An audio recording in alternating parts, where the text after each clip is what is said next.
బంగారాన్ని విడిపించి ఆ రోజు ఆన్లైన్ రేటుకే మేము కొంటాం. Sharma gold company. 02-7-45-12-1-39-1-24-20-12-5 ఇవి ర్యాంకులు కాదు, లేకుంటే ఇంకేదో కాంపిటీషన్లో నెంబర్లు కాదు, మొబైల్ నెంబర్లు కాదు. గత కొన్ని మ్యాచ్ల నుంచి సూర్యకుమార్ యాదవ్ యొక్క పర్ఫార్మెన్స్. సూర్యకుమార్ యాదవ్ గ్రీజులోకి వస్తే ప్రత్యర్థులకు, ముఖ్యంగా బౌలర్లకు ముచ్చెమటలు పట్టేటువంటి పరిస్థితి ఉండేది.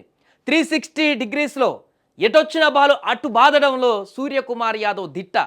అందుకే T20లో నెంబర్ 1 స్థాయి కూడా వెళ్ళాడు ఒకనొక సందర్భంలో. కానీ ఏమైంది? కెప్టెన్సీ వచ్చినప్పటి నుంచి గత 19 మ్యాచ్లలో చూసుకుంటే పేలవమైనటువంటి ప్రదర్శన. ఇన్నింగ్స్ గాడి తప్పుతున్నాయి. గత 19 T20 ఇన్నింగ్స్లో అతడు కేవలం 222 పరుగులు మాత్రమే చేశాడు. స్ట్రైక్ రేటు కూడా 120కి పడిపోయింది. ఓవరాల్గా అతడి కెరీర్ స్ట్రైక్ రేటు 164.05గా ఉండటం గమనార్హం. 19 ఇన్నింగ్స్లో అతడు కేవలం 12 సార్లు 3వ స్థానంలో, 7 సార్లు 4వ స్థానంలో బ్యాటింగ్కి వచ్చాడు. అంతకుముందు గతంలో ఎప్పుడు కూడా 3వ స్థానంలో వచ్చేటోడు. వీటిలో 2 అంటే 2 మాత్రమే కొంత చెప్పుకోదగ్గ ప్రదర్శన ఉన్నాయి ఈ 19 ఇన్నింగ్స్లో. ఒకటి 47 పరుగులు, ఒకటి 39 పరుగులు. మిగతా అన్ని సింగిల్ డిజిట్స్ 10, 12, 15 ఇలాంటి పరుగులే తప్ప చెప్పుకోవడానికి గత 19 మ్యాచ్లలో ఎలాంటి బెస్ట్ ప్రదర్శన లేదు సూర్యకుమార్ యాదవ్కి. అసలు సూర్యకుమార్ యాదవ్కి ఏమైంది? ఎందుకు తన గాడి తప్పాడు? తన బ్యాటింగ్ ప్రదర్శనను కోల్పోవాల్సిన పరిస్థితి ఎందుకు వచ్చింది? గ్రీజులోకి వచ్చాడంటే ఇప్పుడు కూడా ఎప్పుడు అవుట్ అవుతాడా అనే పరిస్థితి నెలకొన్నటువంటి పరిస్థితి. ఒకప్పుడు సూర్యకుమార్ గ్రీజులోకి వస్తే అవతల బౌలర్ ఏ బాల్ వేయాలో కూడా కన్ఫ్యూజ్ అయ్యేటువంటి పరిస్థితి. అప్పర్ కట్, స్వీప్ కట్ అన్ని ఏ రకంగా ఎటువైపు వచ్చిన బాల్ అటువైపుని పడుకొని కొట్టేటోడు, దొర్లి కొట్టేటోడు, ఎగిరి కొట్టేటోడు, ఎట్లా పడితే అట్లా కొట్టినటువంటి సూర్యకుమార్ ఇప్పుడు పరుగులు చేయడానికి ఇబ్బంది పడుతున్నటువంటి పరిణామం ఏర్పడింది. రెండవ T20 సౌత్ ఆఫ్రికా తోటి తాజాగా ఈ మ్యాచ్లో కూడా కేవలం 5 పరుగులు చేసి వెనుదిరిగినటువంటి పరిస్థితి. కీలకమైనటువంటి మ్యాచ్లో భారీ ఇన్నింగ్స్ స్కోర్ చేయాల్సిన పరిస్థితి ఉన్నప్పుడు, ఒకవైపు ఆల్రెడీ శుభం గిల్ అవుట్ అయిపోయినప్పుడు డక్అవుట్కి కెప్టెన్సీగా బాధ్యతాయుత ఇన్నింగ్స్ ఆడాల్సినటువంటి స్థానంలో ఉండి నిర్లక్ష్యమైనటువంటి షాట్తో మరొకసారి సూర్యకుమార్ యాదవ్ వెనుదిరిగాడు. అందుకని మ్యాచ్ అయిపోయిన తర్వాత మాట్లాడాడు, నేను బాధ్యత తీసుకోవాల్సింది ఉండేది. శుభం అవుట్ అయిన తర్వాత నేను బాధ్యతాయుతంగా ఇన్నింగ్స్ ఆడకుండా చేయడం వల్లనే నేను కూడా విఫలమైపోయాను. అందరం ఎప్పుడు కూడా అభిషేక్ మీదనే డిపెండ్ అవ్వడం అనేది కుదరదు కదా, మేము కూడా మా బాధ్యత నిర్వర్తించేది ఉండే, మా వల్లనే మ్యాచ్ ఓడిపోయాయని చెప్పుకుంటూ వచ్చాడు సూర్యకుమార్ రెండో T20. సరే, ఈ విషయం పక్కన పెట్టండి. మిగతా మ్యాచ్లకు ఏమైంది? అంతకుముందు కూడా 12 పరుగులే మొదటి T20 మ్యాచ్లో సౌత్ ఆఫ్రికా తోటి. అంతకుముందు అన్నీ అసలు సూర్యకుమార్ ఒక హాఫ్ సెంచరీ చేయడానికి ఇన్ని మ్యాచ్లు చూడాల్సిన పరిస్థితి ఏర్పడిందా?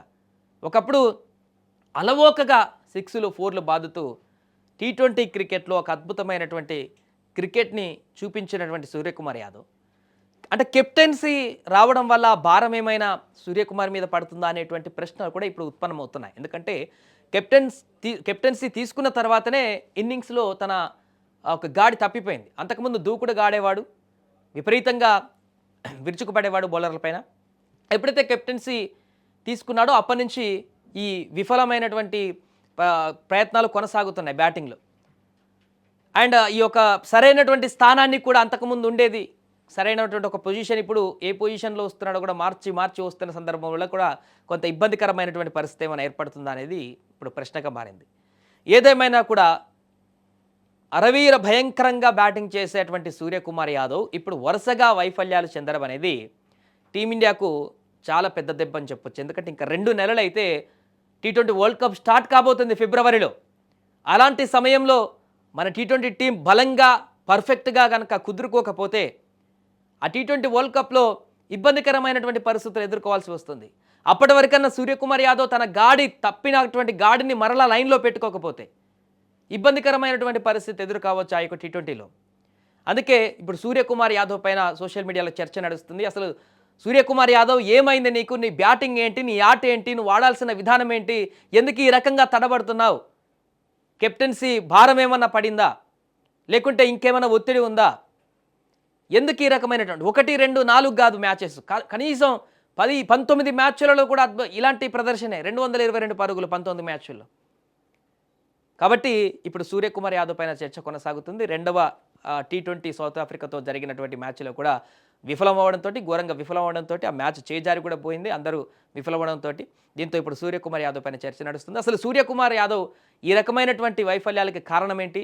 మీ అభిప్రాయాలను కూడా కామెంట్ చేయండి. కెప్టెన్సీ భారం కారణంగానే సూర్యకుమార్ యాదవ్కి ఇప్పుడు ఇలాంటి పరిస్థితి ఏమైనా వచ్చిందా, లేకుంటే కొద్ది రోజులు ఎవరికైనా సహజం కొంత ఫామ్ కోల్పోవడం, సచిన్ టెండూల్కర్ లాంటి వారే కొంతకాలం అన్ఫామ్లో ఉన్నటువంటి పరిస్థితి మనం చూసాం. అలాంటి పరిస్థితే సూర్యకుమార్ కూడా ఏమైనా వచ్చిందా? మీ అభిప్రాయాలు ఏంటో కూడా కామెంట్ రూపంలో తెలియజేయండి.